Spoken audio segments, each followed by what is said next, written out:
she found this in Ogden in a trailer park, and the lady wanted $50 for it. That's it? Yeah, and it was painted by Dr. Python in '79. The coolest thing ever. Oh, that is rad. Dr. Python painted that. So, Dr. Python, if you're still out there, I want to commission another paint job.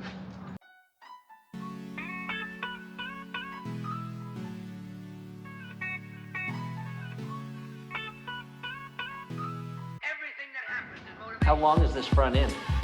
That is a 14 over. So this front end's kind of funny. This is a 1948 Panhead. I just finished building it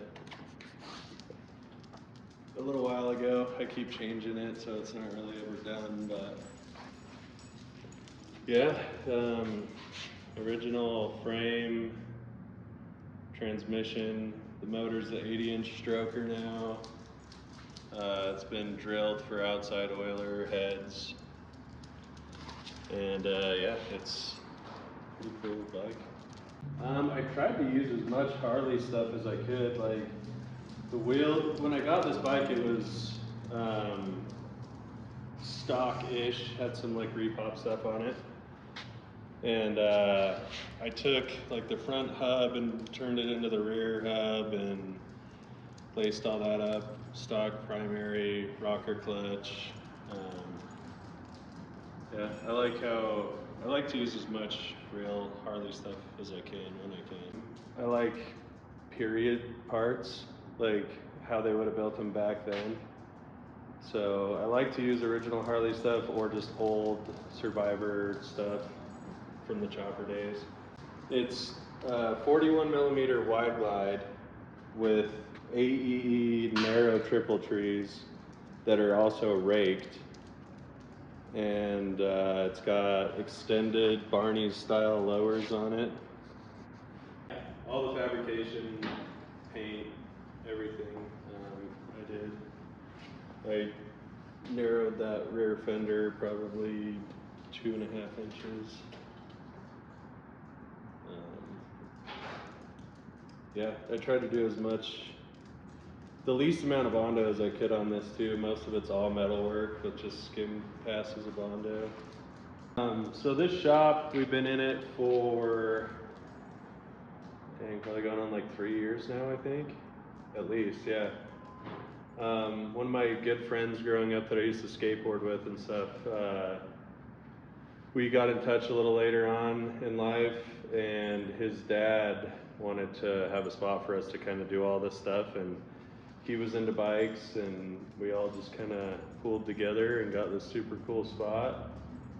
We share it with a couple different people at all times. It's always kind of changing up, but yeah, it's come a long way from when we got in here. It was all just a bare pole barn. When you guys have parts everywhere, different areas for different people. Yeah, we all have our own bays, and then like up top we all have storage for extra parts and stuff. So we got a little lathe. I think this is like a 47, 48, somewhere around there. It's cool too. It was in a Utah school. Oh, that is pretty rad. Yeah. But yeah, this thing's pretty fun. Drill press, bunch of different parts. So you guys have a bunch of stuff here that you're able to pretty much make whatever you want. Yeah, for the most part, like we do just like on our own stuff really. We'll do top end rebuilds, transmission rebuilds, all the fabrication stuff. I have a frame jig over there. Pretty much everything but like bottom end motor work. You have your own fireplace for romantic evenings? Yeah, dude, I don't know if this thing's plugged in right now, but... Oh, I hope it is. Let's see.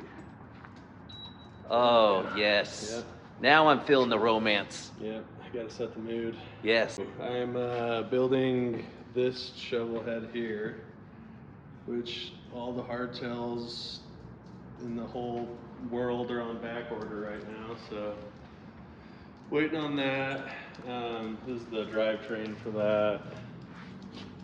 And then the front end here.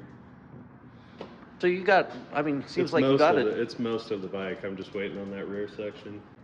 So like mostly just for like nerdy reasons. Like I really like the cast neck and axle plates. Everything's all cast on these stock frames, and I like to keep the Harley numbers.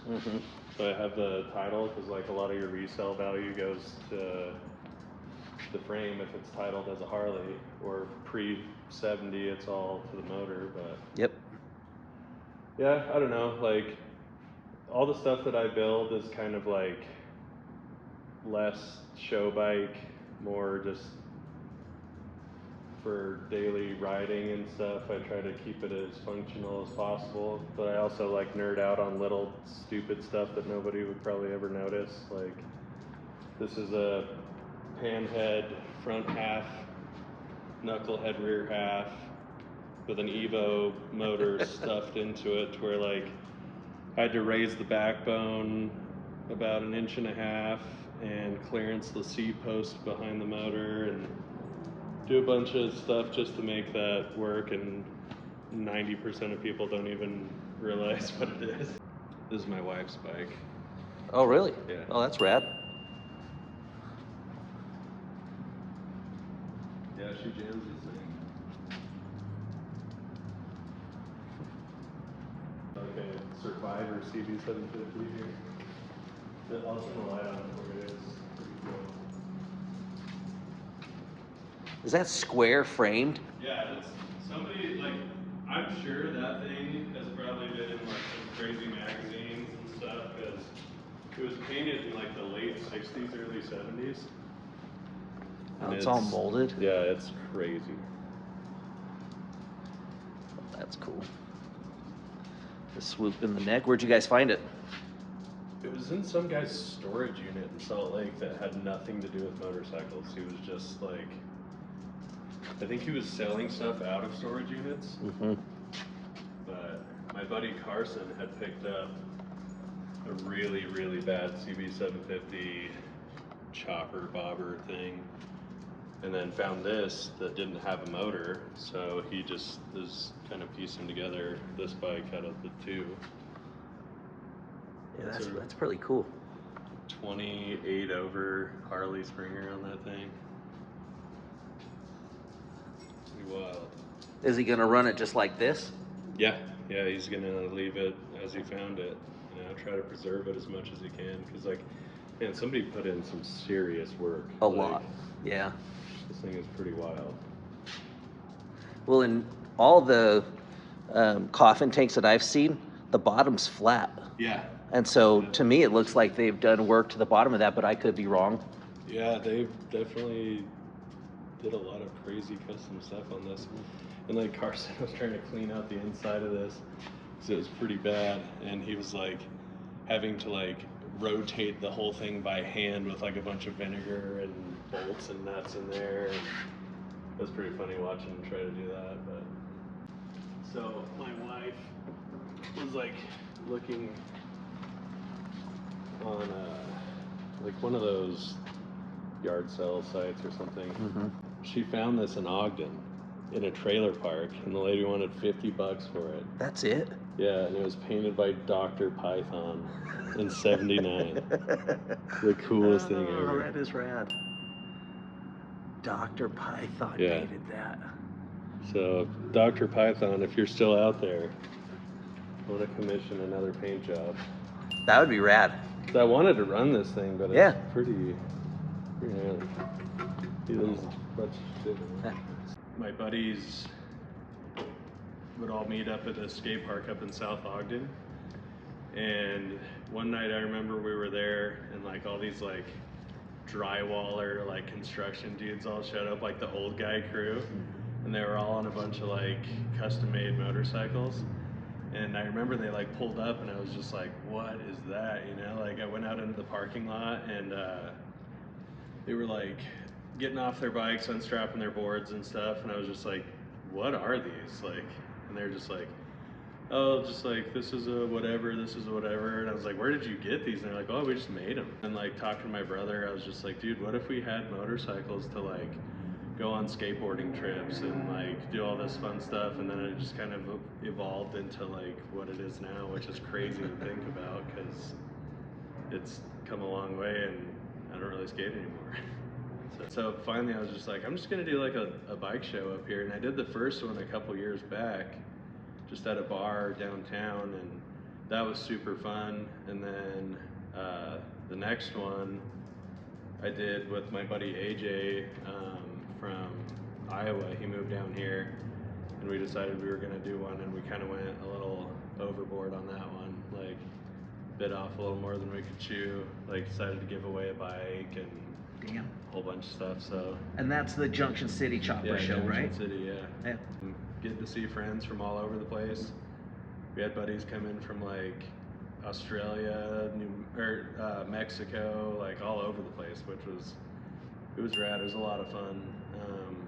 There might be another one in the works. Yeah. I don't know. It's a lot of work. So the Junction City Chopper Show has an Instagram page that is Junction City Chopper Show.